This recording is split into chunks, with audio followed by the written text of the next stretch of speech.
one light setup. Alright, so this video is about to be... Welcome to CBG, Cheap but Good Photography. I forgot our tagline, I'm sorry. So, anyway, this video is gonna be about... Hey, what's up? I'm Carl, and this video is gonna be... Why can't I get this right? Come on, let's go! Hey, I'm Carl, and this video is about... This isn't supposed to be hard. It's been a minute, bro, and this is supposed to be 3 seconds. This is supposed to be 3 seconds. Alright, let's try this again.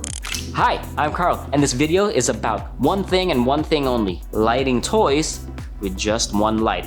That's the challenge. I have multiple lighting setups in my studio, but the challenge today is how far are we gonna push our creativity with one subject and just one light? Let's get on to the main content. Watcha! Audio is gonna be a risk. I'm using this USB to Rode audio thing. I don't know if this is the one that came with the box or this is one I just found somewhere. Essentially, I don't really have any clue if audio is recording. So, good fucking luck. So what's happening right now is I'm trying to pose Miles. So Miles is a very interesting mallet. Look, so I'm not the biggest Miles Morales fan, and I don't kind of understand why it's a mallet of all things. Like, is that something significant in the comics or something? Like, is Miles' favorite thing to hit people with mallets or something? I took my first shot. If you can see the laptop on the lower right, the screen is all black. That means there's no ambient light on Miles right now, which means when I shine the one light on it, that's all that's gonna appear on camera. All right, so first shot at a 45-degree angle, shooting down. Yeah, man, right now we're shooting at f2.8 and it's fucking black, all just black. If you can see the screen, I'm gonna really turn up the light. So we were at 40% power. I'm just gonna turn it up to 100. Straight down at Miles without the diffuser, because that's the challenge, right? One light, no diffuser. Honestly, you know, the challenge would still exist with a diffuser, so I might use one, we'll see. All right, 3, 2, 1, and second shot with Miles. Okay, looking a little bit better because we have a bit of exposure, but the bokeh is, like, the front leg is in focus, the back leg isn't. That's what you get at f2.8, but that's the challenge, right? One light. What I'm trying to do is shoot up very close to Miles. Yeah, honestly, that's not too bad. The glare is awful. Okay, let's focus. So this isn't turning out too bad, and instantly we have a really good pose. All right, so this is the Andor light, by the way, if you saw the previous episodes. 3, 2, 1. Yeah, and I like that. Let me see if I can turn this way. I want to see more of Miles's body in the shot. Okay. How's that? So we're having to add 1.5 stops of exposure in post and a bunch of editing to get it all right. But I mean, we're getting it. I'm loving the results, kind of. So just for demonstration purposes, what happens if you put the light right under the subject? If you want like a horror shot, let's see, 3, 2, and... Yeah, so just imagine Miles is like Freddy Krueger and you basically got it. I love this shot. Holy balls. That's what you get for trying stuff and experimenting. Like, if you just try to break the rules sometimes, like, who would light someone like this? It's pretty unprofessional, but I'm loving the results. It's pretty fun. So that's what you get for experimenting. As you can see, the background is black for some reason with the way we're lighting it right now. Okay, I'm gonna get really close. So this shot I don't really love. Not that I don't love it. This shot is a little hard for me because I really wanted the full mallet shot to be included. It'd be better if you like directly saw the screen, no? How about this? You get to see the shoot and you get to see the screen. I'm putting the light directly 45 back, almost 90 actually. Oh, not 90. Anyway, I'm putting the shot just to the back left of me, right of Miles, and let's see the shot. Yeah, so of course you're not gonna get the exposure in the front. All you got is like a hair light. So this is why we're experimenting actually, because like if we had like at least a 2-point setup, what we could do is put a light at the opposite end, the opposite direction of this light that we have, and this could be our kicker light. Because look at where the glow is. Look at where the glow is right now. It's in the hind legs, in the side and back of the foot, especially the hair, and one a bit on the face. And the other side is totally black, a bit on the elbows and the jacket. jacket. So that's actually a perfect position if you want a kicker light. And if you had one more, like I said, if you had just one more light at the front, you could properly expose the front and you'll honestly have a high quality shot. By the way, this doesn't just apply to toys. This also applies to models. Like if you want to shoot models, honestly, toys are a great way to practice. Of course, bigger lights. Okay, so let's move in a different direction. Directly across the light. Pose for the face, focus, and bam. Alright, so see the results? That's what you get with just the kicker light. You're glowing the back. By the way, the point of the kicker light is to create separation from the background so that your image doesn't look very 2D, cartoony. Your image now looks a lot better when it has a separation from the background. Anyways, yeah, I hate that shot. Enough of the shenanigans. Let's give Miles an actually nice pose. Okay, so that's a nice enough pose. What happens if you just blare the lights directly in front? Right now, I'm gonna do this. I'm gonna put the lens and the light literally on top of each other. I'm just gonna shoot Miles. So this is gonna be a much better photo because it's exposed. Almost totally black because the light was far. Yeah, we were shooting at 100%, but still, you know, it's one small light. To get even a nice, quote-unquote, nice level of exposure, I had to move it by almost 4 stops, like quite nearly 4 stops of exposure to get a bright, quote-unquote, bright image. But that's not good, you know. Remember, we're shooting at f2.8, so this is kind of hard, you know. So we're running into the expected trouble, which is exposure. Of course, with just one light, you're gonna sacrifice exposure, right? But that is kind of the point of the shoot. That is the challenge. How much can we push shooting a small figurine with just one small light as well? Okay, so before I switch into a different type of shooting, let's get the best shot that we can, which is something like that. Yeah, something like that. I really want to expose for the face. That's the most important part. Let's get the best possible shot that we can.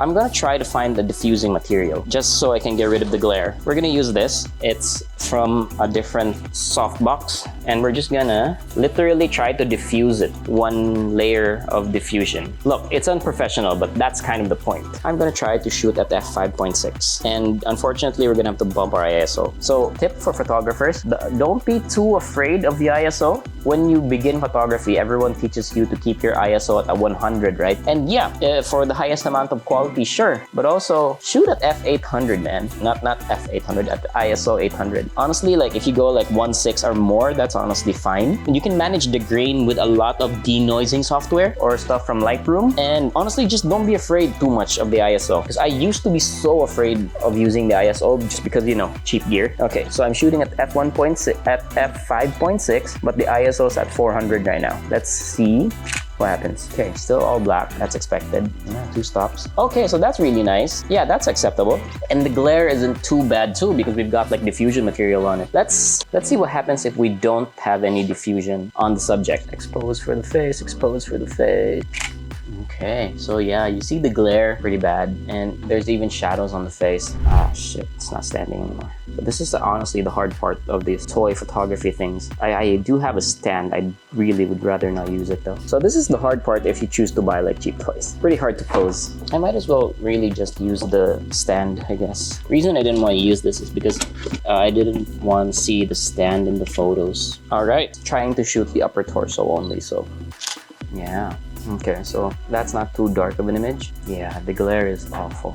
I really want to just put the diffusion material back, I guess, because the glare on it is really, honestly, kind of awful. Again, for future reference, learn from me and don't do exactly this. Especially if you got like your clients watching. This isn't very professional, but hey, that's the point. Okay, so I'm actually gonna shoot at ISO 1.6. Whew, that was hard. Yeah, because I just really want to get the upper torso. Yeah, we still haven't gotten the focus. Just gotta keep at it, I guess. No, that's nicer. Okay, still f5.6, ISO 1600. There we go. That's the shot I want. As you can see, we're finally able to really shoot sharp with Miles's face, and the exposure is kind of nice. We're at f1.6. Oh, no, I mean f5.6, ISO 1600. The glare is kind of bad, but I can deal with that in post.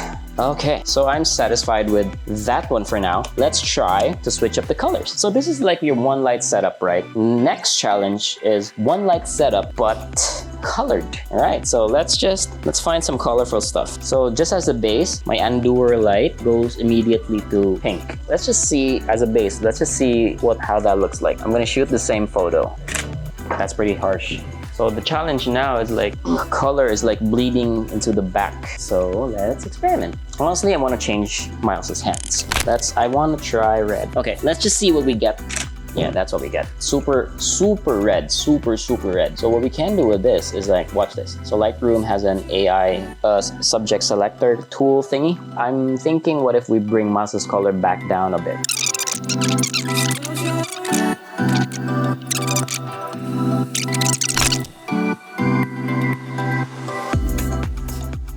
Okay, so this is like a little pinky purpley light, and we're gonna light it as if it was a kicker. And let's see what that does to Miles. Oh shit, come on Miles. Get it together, bro. Oh, this is actually fun. Okay, so right now I'm just upping the exposure just for you to see. This is the image, right? Look at what's happening. It's functioning as a kicker really well. So what we can do now is I'm not even gonna touch the settings. I'm just gonna mask in Miles a bit, right? And then let's just see what happens if we bring the exposure up. Right, yeah, so you see all the grain. This might not translate well on camera, but right now I'm seeing so much grain after pulling it up by 2 stops. That's because we're at ISO 1.6 at aperture 5.6. I wanted 5.6 because I wanted so much detail. Honestly, if I could shoot at f12, I would shoot at f12, but f12 would be too much grain. So right now, this is my cap with just this one light. So as you can see, it's performing really well as a kicker. So if you had even just a small piece of lighting equipment just in front to the right of Miles, 45 opposite to the kicker, this would be such a high quality image, and it would be pink, or it'd be colored more or less. Yeah, all right, so it's giving me ideas for our 2-light setup. This is like the point, right? Okay, so let's try to shoot that just so you can see what I mean. I'm gonna shoot at f9, and let's see how many stops of exposure we'd had to pull. So same image, right? Let's see how much stops of exposure we have to pull. This is at f9. All right, so we're at 4 stops of exposure up, and the grain is killing me, man. It's so awful. Let's see what the denoise can do. Yeah, the denoise is working, but sharpness is killing it. Oh yeah, so f9. This is the result of f9. It's horrible, man. So let's just go back to f2.8. Let's just see what that does. There's a bit of glare. It's exposing nice as a kicker, and since our background is white, I guess that's why the whole image is now just the color of the RGB that we set. Again, we'll tone down it to 80% power, and let's go for blue though. So this is f2.8. Yeah, so I'm really loving the light as a kicker. Yeah, man, the grain is really killing me. But if you look at the photo, that's actually super nice. And I'm gonna end it there. The shoot's done. What are the main takeaways of this video? The main takeaway is that you can absolutely get the highest quality shots with just one light. You are limited. So that's the thing. You can get the highest quality shots. For example, right now I was shooting with Miles. We are shooting with Miles, right? A very small figurine. Look, so this is my face, and this is how big Miles is. Fucking know what kind of metric system you're on, but I'm on my face metric system. Anyway, so my point is, Miles is a pretty small figure. Ideally, I would love to have shot Miles at f8, f12, more or less, with the amount of light available to us. Unfortunately, I had to stick to f5.6 because that's the amount of grain I can tolerate, honestly. So at f5.6, I bumped my ISO up to 1600. I don't want to use ISO 3200 up because honestly, on my camera, which is a very cheap and very old camera from Japan, which is probably also third hand when I got it, the low light performance is not very good. So what's happening is I had to shoot at f5.6, ISO 1600 to get just enough exposure to shoot the light. So tips for the future: if you want to shoot at f12 to get all the full details, you absolutely can. There are 2 ways I recommend you do it, which I didn't show right now, but I'll show you in the future. There are 2 ways to do this so you can achieve full detail of Miles, and both involve using a tripod. One option to mount your camera on a tripod and really lower down your shutter speed, which I should have done. So if you have a tripod, shutter speed really slow, super slow, so you can shoot at f12 and brighter. Second option is stacking. What stacking is essentially is you take f4, f2.8 shots of Miles in one pose. So what you do is you pose your figure, right? Or any subject. You mount your camera on a tripod and then you capture focus points differently. So I'll take one shot that focuses on the hammer at f2.8, one shot that focuses on the elbow, one shot that focuses on the face, chest.